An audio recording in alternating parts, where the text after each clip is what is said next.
Well, hello, Lucy here. How are we doing? I hope you are doing well on this lovely sunny Tuesday. Yes, the sun is shining here in the UK.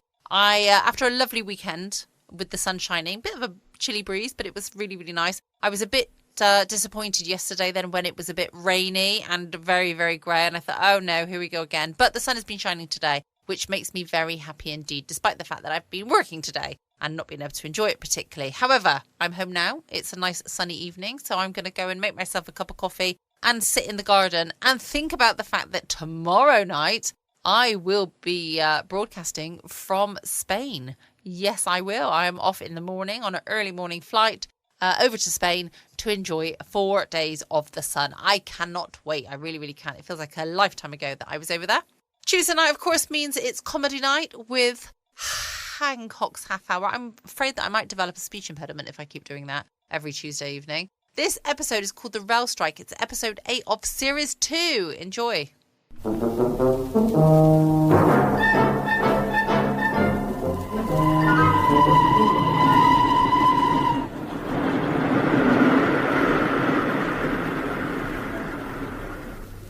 Just thought you'd like to hear one again.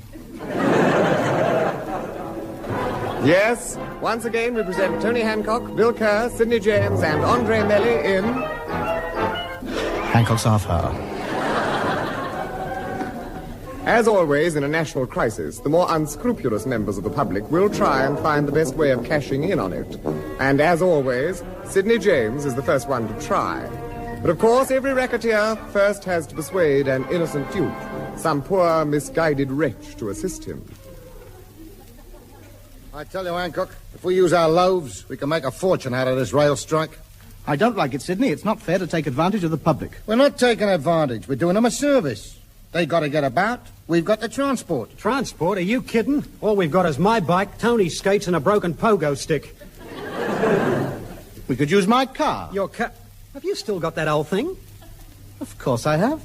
It's in the front garden. I haven't seen it. Well, you haven't cut the grass lately. Nonsense, I tell you, Well, give it a rest. I'm not interested in cars. They don't carry enough people. Oh, I get it. You want a fleet of lorries, a few coaches, free lifts, 2 and 6 a mile. Nah, all the boys are working that one. The roads are crowded. We got to do something different. So? So there's one form of transport in this rail strike they've all overlooked. What? Trains. Pardon?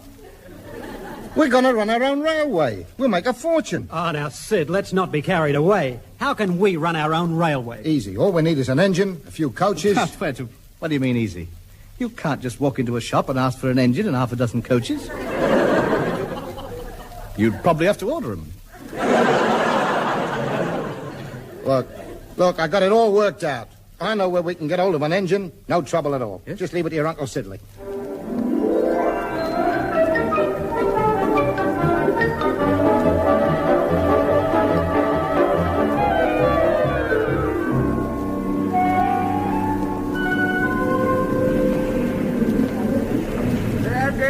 The aeroplane section, we now come to the most famous exhibit in the whole of the Kensington Science Museum. None other than the first successful locomotive ever built, George Stephenson's rocket. Yes, built in 1825 and still, it's gone! It's gone! Close the doors, the police! It's gone! The rocket! Help!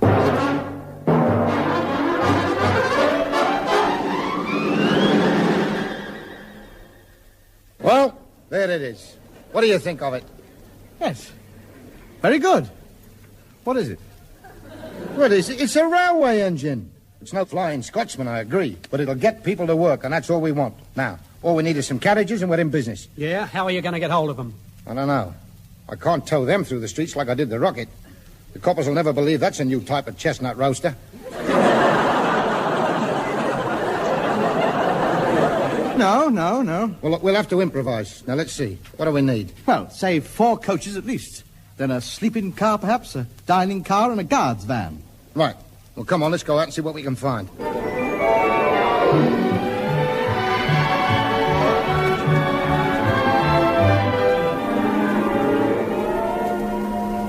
Well, there we are. That's 3 carriages we got. Not bad for a night's work. 3 carriages? How can you call them carriages? Well, I said we'd have to improvise. Improvise. If you think you're going to get city bankers with bowler hats, black coats and striped trousers travelling to work in a pram, you're mistaken. Well, they don't have to. If they don't like the pram, they can have one of the bathtubs. Bathtubs? All right, now, come on, get the wheels put on. And you better get the brush out and paint the class numbers on the side. Better make the pram first class. It's got a hood. What about the bathtubs? Third class? Divide it up. Wide end first class. In the middle second class. Up against the taps and over the plug hole third class. All right. We're all set now. Oh, no, we haven't got a sleeping car. What sort of bed have you got at home? Well, it's a big 4-poster with curtains round it. Hitch it on. Well, that'll take care of another 8. 4 in the bed, 4 on the canopy, nail some wheels on it. What else do we need? A dining car. Yes, a dining car. Wait here.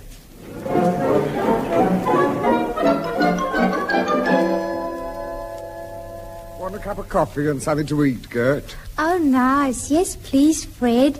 If you can afford it, that is, Fred. Oh, yes. There's a pie stall round the corner. There you are, see? Where, Fred? Oh, blimey, it's gone. Well, I can't understand it. Charlie's pie stall's been here every night for 20 years. Here, Fred. Who's that tied to the lamppost? Blimey, it's Charlie. Here, Charlie, wait a minute, I'll get you down.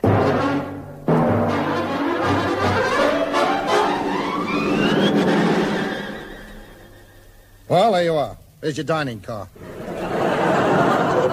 Oh, yes. Very good. Boy, what a train this is. A pram, 2 bathtubs, a wheelchair, a 4-poster bed and a pie stall. Well, we're all ready to go. Wait a minute. No guards van. Oh. Well, look, Yeah? the road's being dug up down the high street. Grab the night watchman's hut, shove some wheels on it, hang one of the red lamps on the back, and we're off. But how are you going to get the train down to the railway lines? Well, we'll wait till it's dark, hitch them all together, and tow them down to Clapham Junction. Get the engine stoked up, and let's go.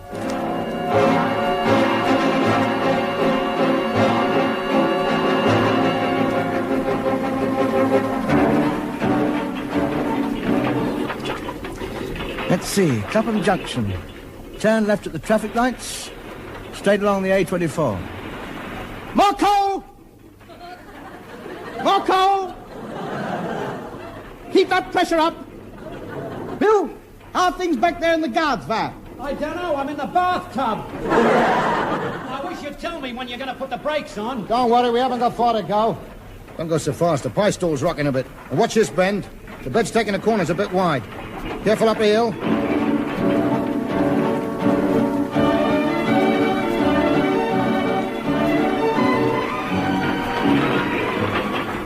There we are. Clapham Junction. Goods Yard, first left. Pull up. Just a minute. Which lever stops it now? It's here somewhere. Well, hurry up or we'll hit something. All right, hang on. I'll chuck a log under the front wheel.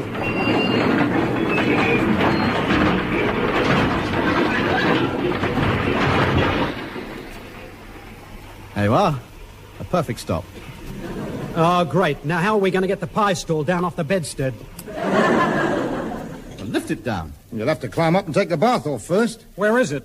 On top of the pie stall. I see it. Just poke it out underneath the guards van. It's the last time I let you drive, Hancock. I can't understand it. I never have this trouble with my train set. Don't make me turn my shovel in. Oh, look, come on now. We've got a lot of work to do before morning. We've got to get the train into the goods yard, assembled on the railway lines, ready to shunt into the station when the rush hour starts. Come on, give us a hand with the engine. You push, I'll open the gates.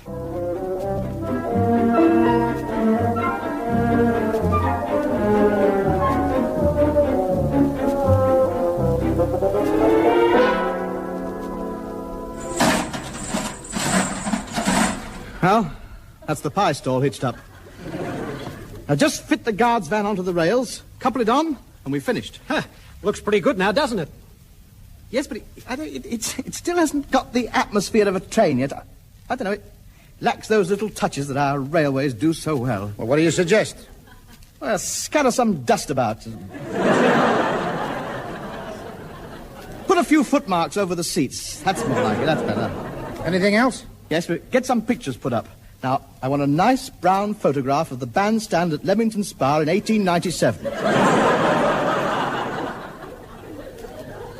And those detailed maps that always end 3 stations before the place you're going to, you know. Oh, another thing, must get some paper bags, fill them up with breadcrumbs and banana skins and throw them under the seats. Just... All right, I'll get all that seen too. Hey, I've just remembered. The law says all trains must have a communication cord. Well, I thought about that. Get this rope fixed up all along the train, right into the engine. Yes, but if I'm driving, how will I know it's being pulled? You'll know. How? It's tied round your neck. Charming, charming. Well, there's nothing more we can do till tomorrow. Oh, I am looking forward to this. I really am. It's looking more like a real train now.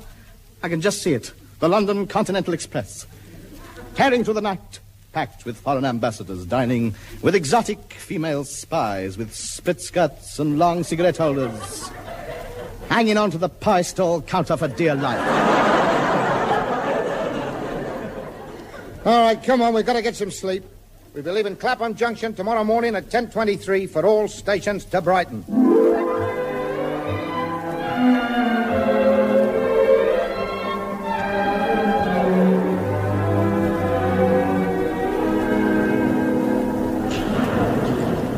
This is most unusual. I've never had a 10:23 to Brighton since I've been travelling on this line. Have you heard anything about it, miss? I'm afraid not, monsieur. But I'm glad it's running. My friends in Brighton will be wondering what's happened to me. Oh, so you're going to Brighton as well?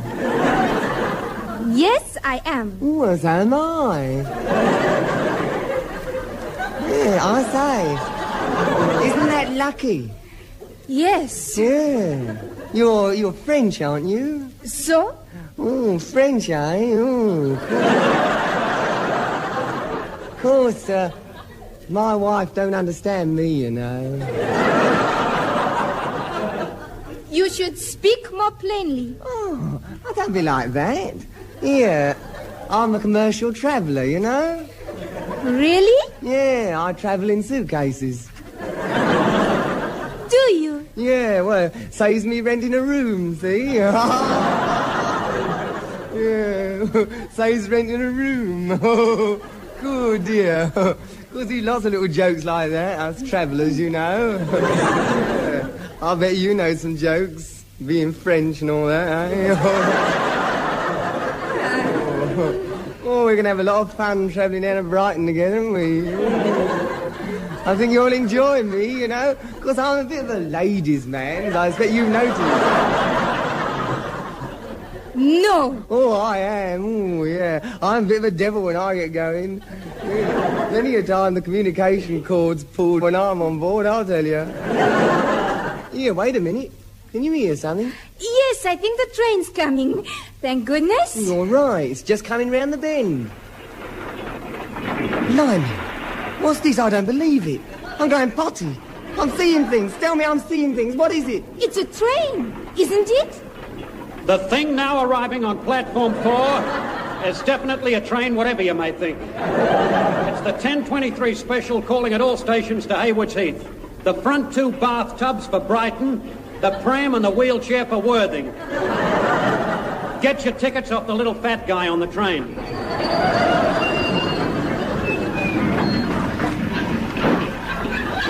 Now, all aboard, hurry along now. Room for all of you, no pushing now. Pass right down the bed there.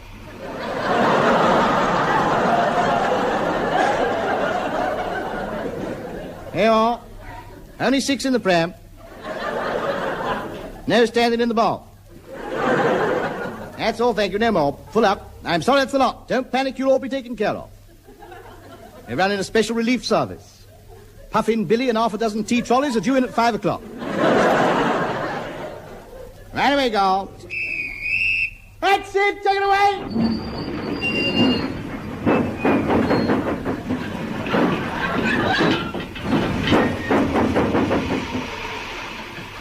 What's wrong?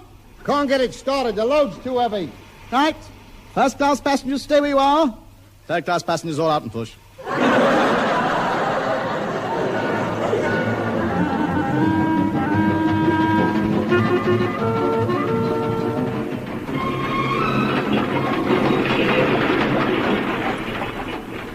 Hey, Sid, can't you go a bit faster? I've got to full out as it is. The boiler pressure's as high as it'll go. If we go any faster, she'll blow up. I just wondered. I'm getting fed up with that bloke walking alongside, tapping the wheels. Well, you can't expect to go very fast if you're on an incline. It's 1 in 5. Yes, but we're going down it. I don't mind, but the passengers are a bit round up. I mean, we steamed out of Clapham Junction 2 hours ago. Well? The last carriage hasn't cleared the platform yet. Well, that's too bad, isn't it? You'll just have to kid him. We're going faster. How? You and Billy dress up as trees and run past the windows.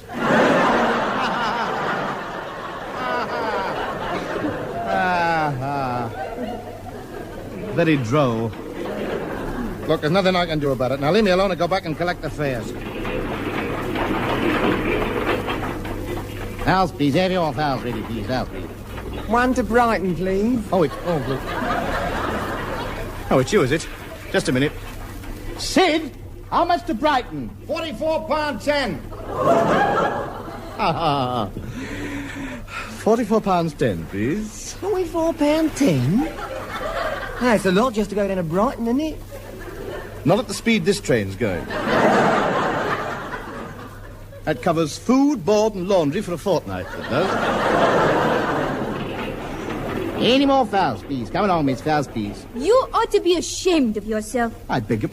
Andre, what are you doing here? You're supposed to be in Brighton. I would have been if the trains hadn't gone on strike. Yes, well, that's very unfortunate. Well, you're doing quite nicely out of it. How you can stand there and watch me travel all the way down to Brighton in this pram, I don't know. I must admit, I'd rather see you in the bath, but the... no! I'm terribly sorry. Look! Where? Walking across that field. What? 2 big wooden men carrying a ladder. Don't change the subject. I think it's disgusting exploiting the railway strike like this. No, it's not. If it wasn't for us, all these people would be stranded. Ha! Huh? Come on, don't be angry. It's not worth quarrelling over a little thing like this. Watch out for sparks, you lot. We're going into a tunnel.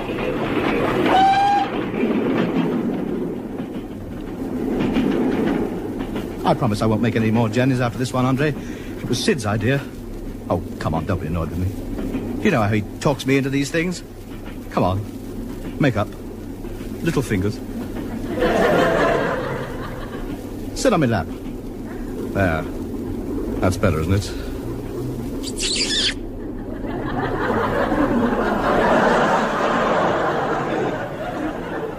Ha ha ha. Admit it, you can't resist me, can you?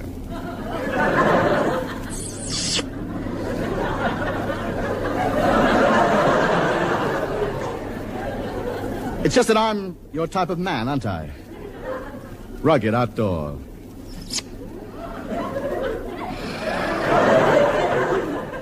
Don't you understand? I could stay with you in this pram forever.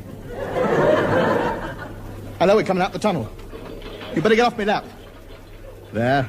Did you enjoy that? Well, quite honestly, I can't say I did.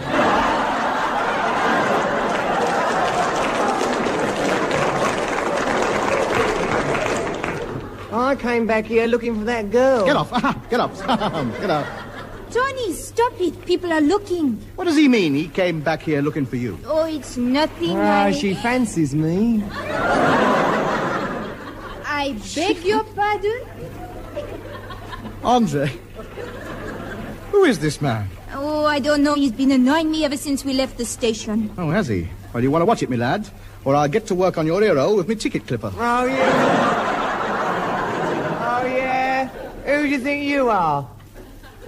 I happen to be in charge of this train. And if you're not careful, I'll have you thrown right off. Now then. Oh, no, you won't. Huh. I paid my fare. You can't throw me off. £44.10 I paid. And another thing, I want a sleeper. You'll get one right over your head in a minute. Oh, yeah? Yes. Yeah. Tony, monsieur, stop fighting in public. Well. Tony. Oh, all right. It's a good job you stopped me. I had a year lined up that would have frightened the life out of him. Yeah. Yeah. Hello. Watch it. Now, watch it. Just... Stop it, both of you. Oh, I'll thump him. Hold me back. I'm holding you back. Well, hold me back further. He nearly got at me that time. Come up on the roof of the pie store, we'll have a fight like they do on the pictures. What? Well, you mean with all the carriages swaying and all that? Yeah. That's it. Yeah. You know, jumping across the gaps, you see? Yeah. That's it. Then the hero, the good one, he slips and falls between the carriages. You know, but he manages to hold on with the tips of his fingers. Oh, yeah, that's right. Yeah. And then the bad one, he goes and stamps on his fingers with his boot. And just as he's going to do it, he gets knocked off by the tunnel. Do you fancy it? No, I don't think I do. No, well, it is a bit dangerous. Tell her I'll see you after dinner then. Good health. Look at the time, dinner. Forgot all about it. Past lunch in 10 minutes. Do you need any help, Tony? Yes, nip along the pie stall, get the knives and forks laid out on the counter, and a chunk of bread on each plate. Oh, what about seating? No seats, they'll have to trot along the side and we'll throw it to them. Lucky we haven't got any cooking to do. Sid's warming it up on the shovel up front. Come on, there's not much time, we'd better get a wiggle on.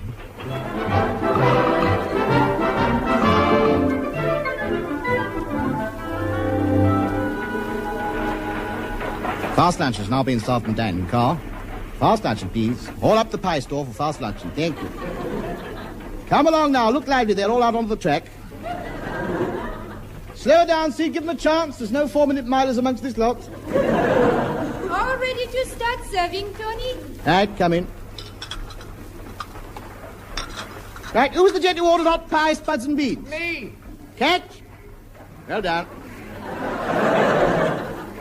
Fried eggs, dogs and chips. Over there. Catch.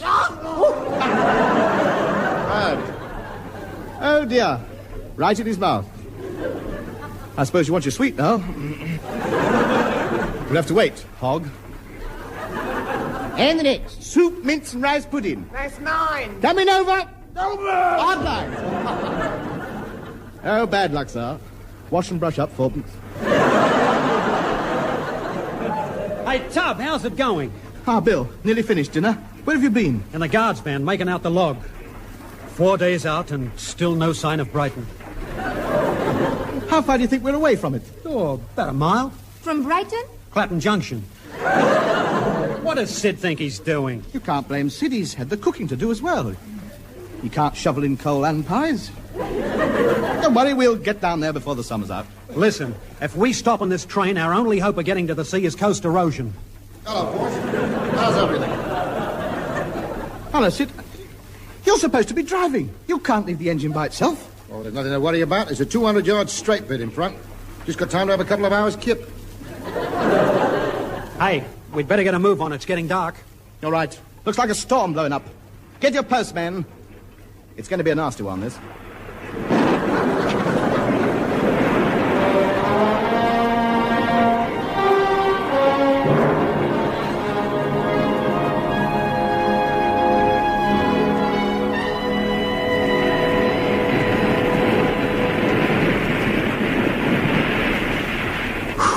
It's getting worse, Sid. Yeah. Any idea where we are? No, it's so dark we could be anywhere. I think we've been blown off the rails, though. We just went over a level crossing. So, all trains go over level crossings? Yeah, but not between two buses. Oh, I wish Hancock was here to give us a hand. Where's he got to? He's back there, sitting in the bath, talking to one of the passengers. Of course, this isn't the first time I've been out in a storm. Isn't it? No. This is nothing to what I'm used to. No? Yeah. I've been through storms, but it's rained so much even the fish were swimming about in raincoats. Really? The storm I remember most, Yeah. the one that'll really have you interested, the one that had me worried, Yeah. happened when I was in the Caribbean. Go away. I was fishing for whales. I was just winding me rod in. See how big the whale was. Yes, yeah. Of course, if they're under 20 ton, I throw them back, you know. Oh, of course, yes. And I was winding me rod in when it struck, the whirlwind. Well, this whirlwind centred right over my boat and it sucked us right up in the air. Did it really? There I was, 200 feet up in the air on top of a water spout. Oh, dear. Still sitting in my boat. Yeah. Well, I stopped rowing. Did you? Yeah. Well, there's not much point when you're in the air, I always say. No. I usually do if I'm in a predicament of that Yes. type. Yes, when you're in the air. I no. stopped rowing. Well, as suddenly as it started, it stopped. You can guess what happened? What? Splash. You in the water? That's right.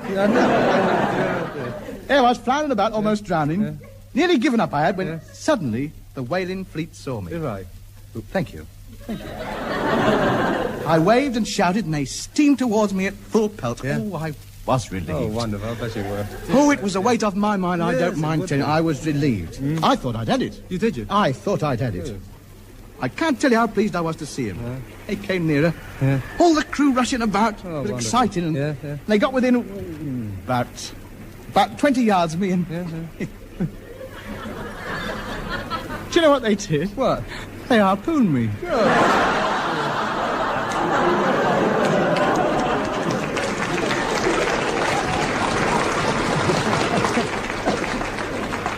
Hey, Tub, quickly, we're in trouble. What's wrong? We've come up the lines somewhere.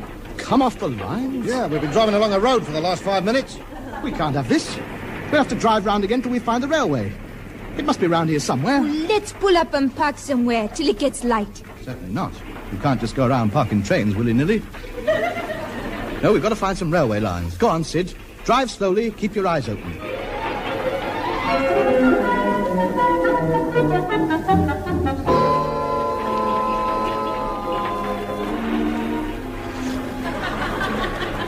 Well, there you are. Back on the railway lines again. Didn't take long, did it? Are you sure we're on the right lot? Of course we are. And we can't be far from Brighton. Well, how can you tell? It's so dark. I can't see a thing. Listen, we're just crossing the South Downs. It's obvious. You can tell by all these hills we're going up and down. I know my way about, but I've been up and down this line. Ooh, they're the South Downs, all right. They undulate up and down. You can't mistake them. You can feel the rhythm of the rise and the fall. Don't worry, we'll be in Brighton by daylight.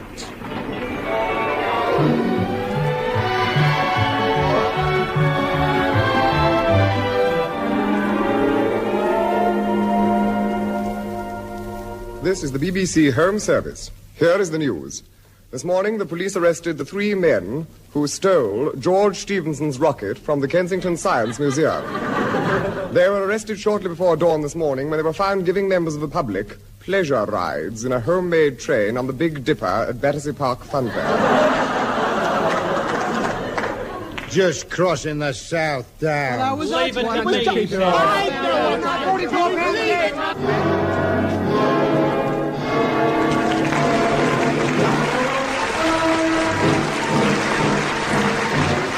This has been Hancock's Half Hour with Tony Hancock, Bill Kerr, Sidney James, Andre Melly, and Kenneth Williams. Incidental music was composed by Wally Stott and recorded by the BBC Augmented Review Orchestra, conducted by Harry Rabinowitz. The script was written by Ray Galton and Alan Simpson, and the program, which was recorded, was produced by Dennis Main Wilson. Welcome back. I hope you enjoyed the latest episode of Hancock's Half Hour.